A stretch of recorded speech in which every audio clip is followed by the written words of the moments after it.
Hey guys, welcome to another episode. Today is episode 4 on inflammation. And before I start, this video will make a lot more sense if you are able to watch the 3 videos before on diet, exercise and psychology. I've done it in that order, so this makes a lot more sense for you. So you see the cards up here or in the description box below. Do check them out so you'll benefit more from this current video, which I'm really excited about.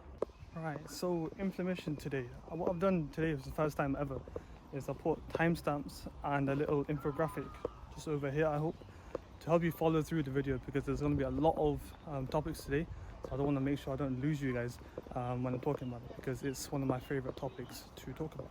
So inflammation itself, when I was younger and when I didn't know much else, I used to think of inflammation just in the terms of you getting hurt. So classic example is you go play some form of sport, you get hurt in school, you go cry to the teacher, so something's hurting, something's red, something's swelling, it's a form of inflammation there. And that's all there was to it at that time. But thankfully, as you learn, as you grow, as you research, as you study, you start to understand that inflammation now in this current time, in this modern day world, has a whole new meaning and is so many different things now. So naturally, when you think of the word inflammation from a medical point of view, you think of the classic 5 signs that you see in textbooks, you see doctors might say, pharmacists might say, and that's the notion of heat, pain, redness, swelling, loss of function. And those are the classic signs that you can most likely see. But nowadays, the problem with inflammation is there's so much you can't see that's happening in the body. Now, inflammation in a normal environment, before I go into the other areas, I want to clarify for myself and for everybody else who's watching that inflammation is a normal physiological process. We need inflammation when we're trying to fight off infections. There's something in the body that's foreign or shouldn't be there or abnormal. We need to get rid of it, and our immune response helps to do just exactly that. Now, the problem occurs when that normal situation where we have an infection, we have something that's abnormal potentially, something that's not nice or something that's pro-inflammatory, and the body has to deal with it. That's a normal area, a normal environment. When that becomes chronic, so when it's happening all the time, there's no rest for the body, that's when problems actually occur. Now, the reason why I mentioned those episodes before, so diet, exercise and psychology, is those 3 are the most things that we can control. Yes, you've got air pollution, you've got toxic substances, but those 3 are the main areas we can control that actually affect how much inflammation occurs in the body. Now, looking at that chronic inflammation I just mentioned earlier, that is, you can say, a key element for a lot of diseases that are causing so many problems around the world. We call them non-communicable diseases. And those are inherently have an environmental impact or environmental link, and they can be inherently preventable. And that's why I focus it with the foundation that I set up to raise awareness, to change the perception, because there's so much we can do to try and minimize those diseases actually occurring. And a large part of them occurring, there are many reasons, but a large part of them occurring is because there is a pro-inflammatory environment that is chronic in the body. And I want to go through each of those from a diet, exercise and psychology point of view. So when we think of diet causing inflammation, there's a lot of research out there, a lot of articles out there. You must see it on the news as well. And I'm here to help summarize that so it's easier to follow and remember, as a reminder for me when I watch these videos myself, and hopefully as a reminder to you guys. And it's a notion that there's a lot of foods out there that cause damage to the body, and the body is able to repair itself from time to time. So when that food or those type of foods come in and they excessively cause damage, the body can only adapt and only repair so much. And when that imbalance starts to change, it then serves as a breeding ground and a marker to develop those diseases. So you're more susceptible to infections because your immune system is kind of worn out.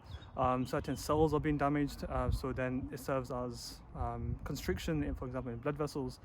So there's so many reasons where when the inflammation occurs so chronically, it can set up a breeding ground for diseases, but it can also weaken your immune system to fight off what it's supposed to do. Now, to give you a classic example, many years ago there used to be a hypothesis that cholesterol itself used to cause cardiovascular disease. And even though there's still a debate around it, there's more kind of consensus and more arguments, which are sent from some articles in the description box.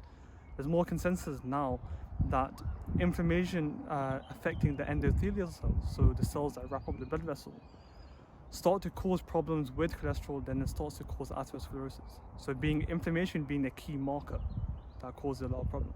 So I'll give you some example, and then another example related to diabetes. Sugar can be toxic in high amounts in the blood. It can cause all sorts of damage to the eyes, to your brain, neuropathy, retinopathy, so your eyes, nephropathy, so your kidneys, and that can be due to excessive inflammation caused by sugar. Now, looking at it from an exercise point of view, there's a lot of debate around this concept, because on one hand, doing exercise can be useful to boost your inflammation in a positive way, but naturally doing too much perhaps starts to affect your immune system, affect your inflammatory process. So what I mean by that is, sometimes when you're doing excessive inflammation, it can start to damage the body. When you're doing maybe short bursts, it's kind of improving your immune response so you can better fight off infections. So a classic example is, look at elite athletes. They are constantly doing so much exercise all the time in high intensity. And when that naturally happens, you sometimes are lowering your immune response to affect infections. So a classic example is, if you look at a boxer or look at some kind of tennis players, they're more susceptible to the cold. And if you were to ask them, ask their team, they will actually agree with that, because their ability to fight on infection, especially after workouts, actually drops. And the article that I put in the description box will help you to summarize that, so you can see the disparity between opinions. And then to add to that, if you are constantly exercising without resting enough, you're actually damaging your body, because long-term exercise causes inflammation and you're not allowing your body enough time to sort itself out. So that's why how much exercise you do, how much rest you do, how much recovery you do via your diet, what you eat, is huge. How many people who are gym experts or sports physiologists will say recovery is through your diet. Part of most of your training is through what you eat. That's why I put diet first and then exercise. I'm actually getting tired of walking. Whew. But number 3, psychology. One really nice way to summarize how inflammation is affected by psychology is what you think mentally affects you physically. It's something that many people know about, but the notion of stress actually inducing inflammation is sometimes quite scary. When you have anxiety, you don't feel well, you don't eat well, sometimes you can actually become more depressed, and you actually end up having increased susceptibility to certain infections, and it's a pre-marker for certain diseases. How we think is incredibly important and governs everything that we do. And it's that notion of how we think can actually affect our body biochemically, physically, metabolically.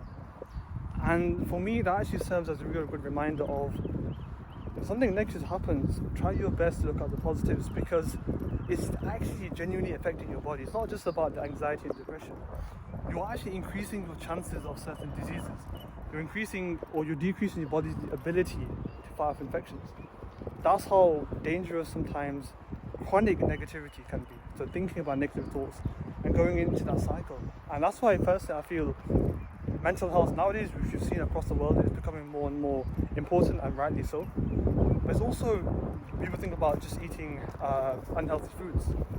Thinking a negative way or letting things affect you can also be as powerful as a trigger of certain diseases than just eating some fried food constantly all the time. Now, as much as I've talked about those 3 ways where inflammation can arise and how we can do our best to try and address that, we are humans, and looking at the current situation in COVID-19 shows us, unfortunately, how weak we can actually be seen. A little virus has crippled the world, and it's tragic to hear, but it gives us a demonstration that no matter what we do, sometimes it's not enough. So as much as I will badger on about prevention in these diseases, and rightly so, there are times that we have to combat that. And thankfully, through the world of scientific research, there's been a whole game changer in the field of immunology in terms of treating diseases. So this notion of trying to inhibit something in the immune response that's causing problems, or trying to boost a part of the immune response to affect something. So for example, in the world of asthma, where currently my research is, you're trying to inhibit certain forms of inflammation that causes asthma, COPD and stuff like that. But if you look at in terms of cancer, the body has its own kind of immune molecules that try and get rid of cancer. So certain immunological treatments are looking to try and boost that process, so you have a better option of trying to beat cancer. But even though these are there, in my opinion, still there's a lack of research, still a lack of discussion which is why I actually started the foundation, is trying to prevent inflammation or excessive inflammation from occurring in the first place. So in relation to the series, when I think of inflammation, I think of actually a burden problem in the world. That's why I've spoken so much about it in this video, because I'm so passionate about, one, what inflammation does, and two, how it affects so many diseases. But back to the point of what's even a better approach, is actually trying to prevent the disease from occurring in the first place. And the reason why I mention that is, no matter how successful certain treatments are, and especially immunotherapy, trying to either boost or inhibit certain parts of the immune system, so then diseases can either be minimized or actually shut off completely, there's always going to be unfortunate side effects. So for example, with those who have severe asthma, when you have these monotherapies, so these immunotherapies that shut off the production of a white blood cell, that white blood cell is there to help other parts of the body or to fight off infections, to fight off cancers. And unfortunately, some people who have severe asthma on these treatments, the asthma may be solved, which is great. Not being able to breathe is a huge problem. But unfortunately, it then serves a breeding ground for other types of diseases to manifest, because that part of the immune system is shut off. So then people or those patients can't fight off those certain type of things. So it's unfortunately a catch-22 situation. So that's why I always try to advocate as much as we can. It's not easy, it's not perfect, but as much as we can, try to either prevent the disease from occurring in the first place. And there's simple measures through our diet, our exercise, and our psychology to try and minimize where possible. We can't control everything, but we can do our bit for sure. So to remind you, I genuinely think of a burden problem when I think of the word inflammation. I genuinely want to hear what you guys think when you hear the word inflammation. However, in any case, hope you enjoyed the video. Hope you've had time to enjoy the weather wherever you are, and hope you see you tomorrow for another video. If you watched the last one, I did say there was a surprise in this video, and as you can tell, the surprise was a different park, and I might go try a different park tomorrow as well. So let me know your thoughts about the word inflammation, please, and I'll hopefully see you tomorrow. Take care. See you soon. Bye.